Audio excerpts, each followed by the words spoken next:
ক্যামেরার সামনে দেখতে পাচ্ছেন চার ভাই এখানে একটি বউ নিয়ে সংসার করতে আছে। এই আজব ঘটনাটি ঘটছে ভালুকা ময়মনসিংহ। অবিশ্বাস্য এই ঘটনা, হয়তো আমরা প্রথমে বিশ্বাস করতে পারি নাই যে চার ভাই তারা হচ্ছে একজনকে বিয়ে করছে। তো আমরা একটু কথা বলবো ভাইদের সাথে। ভাই ভালো আছেন আপনারা? জি ভাই ভালো আছি। তা আপনাদের কি বউ কয়জন? চার ভাইয়ের এক বউ। চার ভাইয়ের এক বউ? জি। হাই হাই, কি করছেন? চার ভাই মিলে একটা বউ বিয়ে করছেন? জি। হ্যাঁ, ঘটনা ভাই সত্য ভাই? হ্যাঁ, ঘটনা সত্য। হ্যাঁ, ঘটনা সত্য। আপনাদের এই ভিডিও তো সারা বিশ্বে তোলপাড় হয়ে গেছে। হ্যাঁ, কি করছেন আপনারা ভাই? এই বিয়েটা কেন করলেন আমাদের একটু বলবেন? বিয়েটা করছি হইলো আমার অর্থ সম্পদ আছে এবং ভাইয়ে ভাইয়ে মিল থাকার জন্য একটা বিয়ে করছি। কারণ চারটা বিয়ে করলে মানে ঝগড়াঝাটি হয়। আচ্ছা আচ্ছা, মানে আপনি বলতে চাচ্ছেন যে চার ভাই যদি চারটে মেয়ে আনতেন চার জায়গা থেকে, জি। তাহলে সংসারে অশান্তি হইতো, মানে সংসারটা দেখা যায় ভেঙে যাইতো, মানে জায়গা জমি যা ছিল ভাগাভাগি হয়ে যেত। হ্যাঁ, আমরা অনেক সময় দেখি সমাজে যে আসলে বাইরে বাইরে মিল নেই, আর এক ভাই একবারে দেখতে পায় না। আমাদের চার ভাইয়ের ভিতরে অনেক মিল আছে। আচ্ছা, আপনারা বলতে চাচ্ছেন যে চার ভাই একসাথে থাকবেন, আলাদা হবেন না? না, বড় কে আপনাদের? এই যে ভাই বড়। আপনি বড়? জি।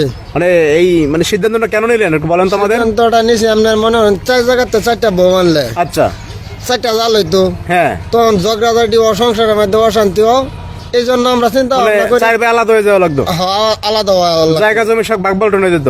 জি। আচ্ছা, এই জন্য আমরা চারজনে যুক্তি করে একটা বিয়ে করছি যাতে এই অশান্তিটা না হয়, আর একসাথে থাকতে পারেন সারা আর জীবন। একসাথে থাকতে পারি সারা জীবন। এখন আমরা আলহামদুলিল্লাহ অনেক সুখে আছি। আচ্ছা আচ্ছা ভাই, মানে আর যেটা বিষয়, একটা বিষয় যে এই যে আপনারা চার ভাই মিলে যে একটা বউ বিয়ে করছেন, এখন এই যে সমাজের লোক তো বিভিন্ন কথা বলতেছে আপনাদের নিয়ে, যে কাজটা ঠিক করে নাই, বিভিন্ন কথা কইলে তো আঙ্গুর সমস্যা হইতেছে না। আমরা তো ভালো আছি, মানে দেখা যায় বিভিন্ন কথা বললো, দিন শেষে আপনারা ভালো আছেন। ভালো আছি। আপনাদের কি জায়গা জমি এখনো একসাথে আছেন না আলাদা হয়েছেন? একসাথে আছে। হ্যাঁ, একসাথে আছে। আর আলাদা কখনো হবেন না? আলাদা হবেন, আর কে কি বললো সেটাও আমাকে যায় আসে না। আর যদি চার জায়গা থেকে চারটে বিয়ে করতেন তাহলে এতদিন আলাদা হয়ে যেত। তাহলে আলাদা হয়ে গেলে ভাই, এই যে সংসারে যে আমরা সমাজে দেখি যে ভাইরা ভাইরা দ্বন্দ্ব, সংসারে এই যে কুরুক্ষেত্র, সংসার ভাঙন ধরে, এটা কেন বৌদের কারণে হয়? বউর কারণে হয়। হ্যাঁ, এই যে আপু, আপনি যে চার বাইরে যে বিয়ে করলেন, মানে মানে কেন করলেন আমাদের একটু বলেন তো।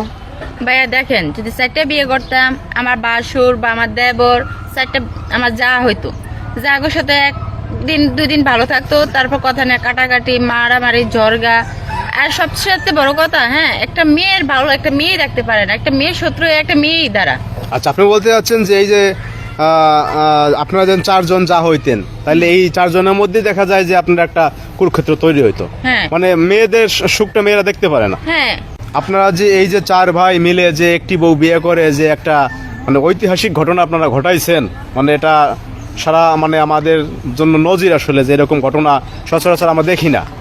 কিন্তু হচ্ছে আপনারা দিন শেষে ভালো আছেন, কোনো সমস্যা নাই? না, কোনো সমস্যা নেই, আলহামদুলিল্লাহ ভালো আছি।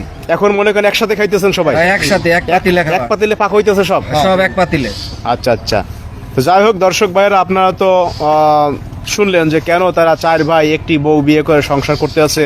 তো এই বিষয়ে আপনাদের কিছু বলার থাকলে অবশ্যই আপনারা ভিডিওতে কমেন্টস করবেন। সবাই ভালো থাকবেন, আল্লাহ হাফেজ সবাইকে।